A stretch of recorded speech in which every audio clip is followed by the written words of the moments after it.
What is it? That seemingly unattainable essence that sets apart amateur, perpetual beginner musicians, singers, songwriters, the professionals, the idols. And some people clearly have it, and some people clearly don't. It's not what you think. Yes, there is such a thing as natural talent. Yes, there are people who have to work harder than others to get to certain places with their music, with their abilities, with their voices. But when you're able to do just a little digging with just a little more perspective, something really begins to jump out at you in terms of what it really is. I've really been enjoying following Billie and Finneas through some of their behind the scenes and how their songs are made sorts of videos. And there are some things that stood out to me. I have a hard time with the first lyrics, or like the first time I am heard in a song, because it's like the most important part to me. So she's talking about the very first few words, the very first few notes.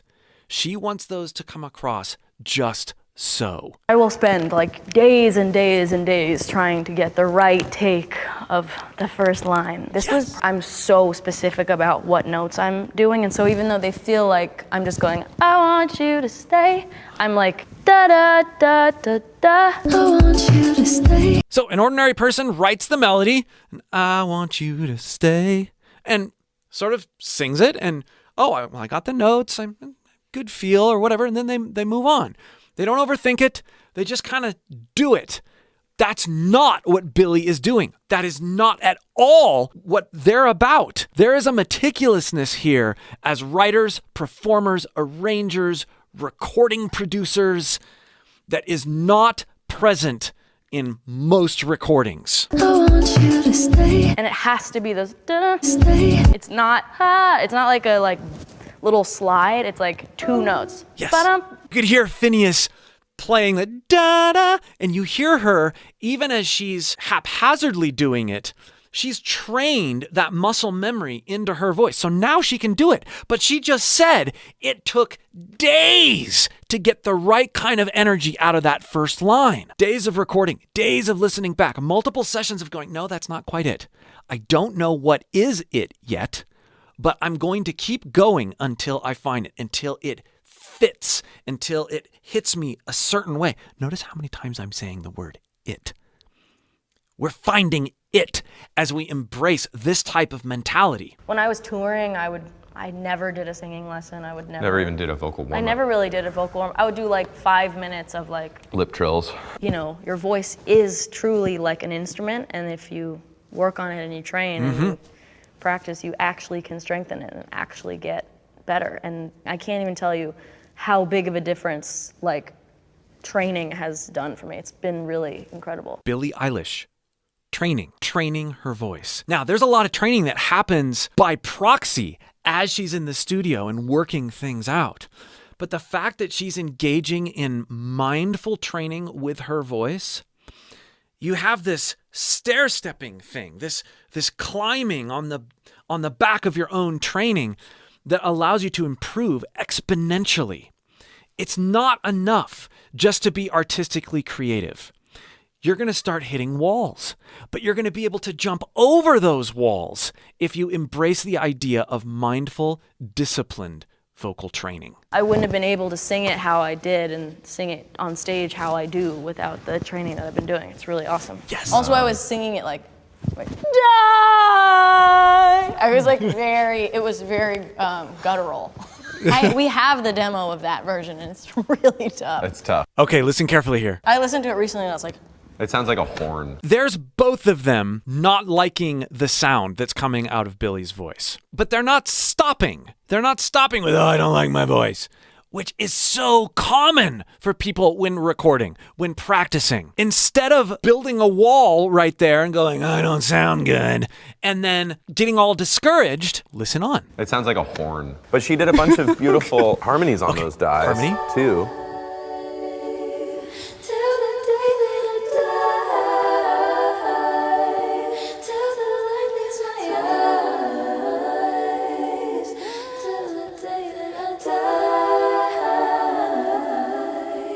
I love me some harmonies. So, and this is something that they've commented on before. They create an environment with the production, with her harmonies, with the instrumentation, with the writing that allows Billie to come into her own over a particular part, over a particular line.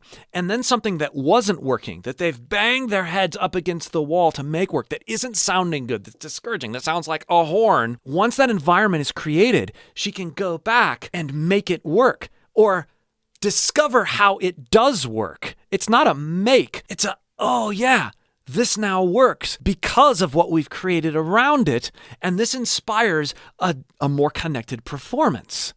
Then, I love me some harmonies. So funny, we play you these things. We're like, yeah, there's a little bit of that. 7 hours. there's a little bit of that. 7 hours. Yes.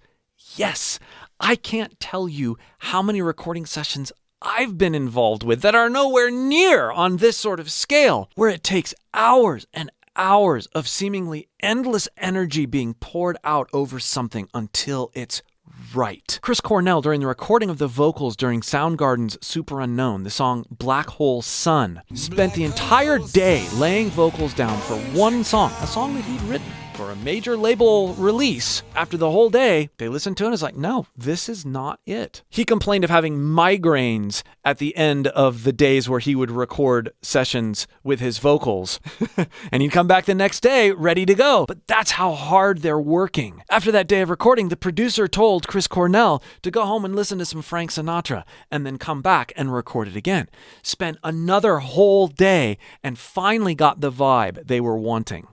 But what they had to do is create a different environment for that performance to occur. In this case, it was by listening to a different artist entirely and being inspired and applying that environment to what they'd recorded instrumentally. 7 hours for a tiny part of a song. We started the song on, I think, February 16th of 2023. We didn't finish it until Like literally January of the next year. Yeah. So long. really a long time. Bruno Mars has shared similar ideas about his approach and his discipline. If music is what you want to do, if music is what you love and your passion, it's about you putting in the work, practicing every day, practicing your vocals, practicing your instrument. Drums and bass is locking, right? Practicing songwriting. I find out, you gotta put in some hard work. All we're trying to do every time we write a song is to just feel an emotion that we've never felt before, or, be shocked that, wow, we did this. Everybody nowadays has an opinion. Everybody's a critic.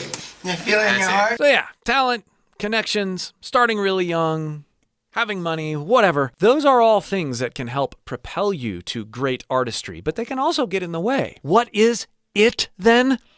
It is the relentless pursuit of an artistic idea and its execution until it becomes something that feels right, that feels real and authentic. And the interesting thing is, most of the time, that doesn't come until you've really committed to it. So the next time you're judging yourself or comparing yourself to someone famous or someone great when it comes to singing or songwriting or music or whatever, remember the intense amount of hard work that these people put into their craft.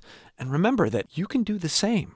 You can take a small idea that you have that may not be much at the time, maybe even it's not that great of an idea, and you can continue to iterate, you can continue to practice, you can seek out training, you can do all these things until it evolves and is molded into something that you go, whoa. If you'd like help doing this, if you'd like help discovering what your voice can really do, and you'd like training, click the link below and join my free voice course. I'll help you get started with a whole new perspective on how you can pull things out of your voice and create things with it that you never knew were there.